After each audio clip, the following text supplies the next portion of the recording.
ಮಂಗಳೂರಿನಲ್ಲಿ ನಾಪತ್ತೆಯಾಗಿದ್ದಂತಹ ವಿದ್ಯಾರ್ಥಿ ದಿಗಂತ ಪತ್ತೆಯಾಗಿದ್ದಾನೆ. ಪ್ರಕರಣದ ಬಗ್ಗೆ ಸಂಪೂರ್ಣ ಮಾಹಿತಿ ಕೊಟ್ಟಿದ್ದಾರೆ ಎಸ್ಪಿ ಯತೀಶ್ ಅವರು. ಸುಮಾರು 12 ದಿನಗಳಿಂದ ನಾಪತ್ತೆಯಾಗಿದ್ದ. ನಿನ್ನೆ ಉಡುಪಿಯಲ್ಲಿ ಪತ್ತೆಯಾಗಿರುವಂತಹ ವಿದ್ಯಾರ್ಥಿ ದಿಗಂತ್ ಪರೀಕ್ಷೆಗೆ ಹೆದರಿ ಮನೆ ಬಿಟ್ಟು ತೆರಳಿದ್ದಾಗಿ ದಿಗಂತ್ ಮಾಹಿತಿ ಕೊಟ್ಟಿದ್ದಾನೆ.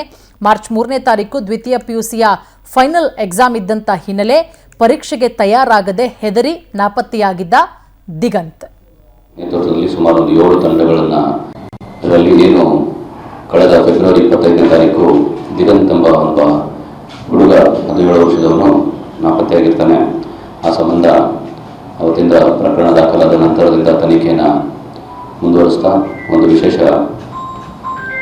ತನಿಖಾ ತಂಡವನ್ನು DSP ಬಂಟ್ವಾಳ ಅವರ ನೇತೃತ್ವದಲ್ಲಿ ನಾವು ರಚಿಸಿ ಅವರ ಒಂದು ನೇತೃತ್ವದಲ್ಲಿ ಸುಮಾರು 7 ತಂಡಗಳನ್ನು ರಚನೆ ಮಾಡಿ ಸಾಕಷ್ಟು ಅಧಿಕಾರಿಗಳು ಮತ್ತು ಸಿಬ್ಬಂದಿಗಳನ್ನು ಒಳಗೊಂಡಂತೆ ಈ ತನಿಖಾ ತಂಡ ಕೆಲಸ ಮಾಡ್ತಾ ಇತ್ತು.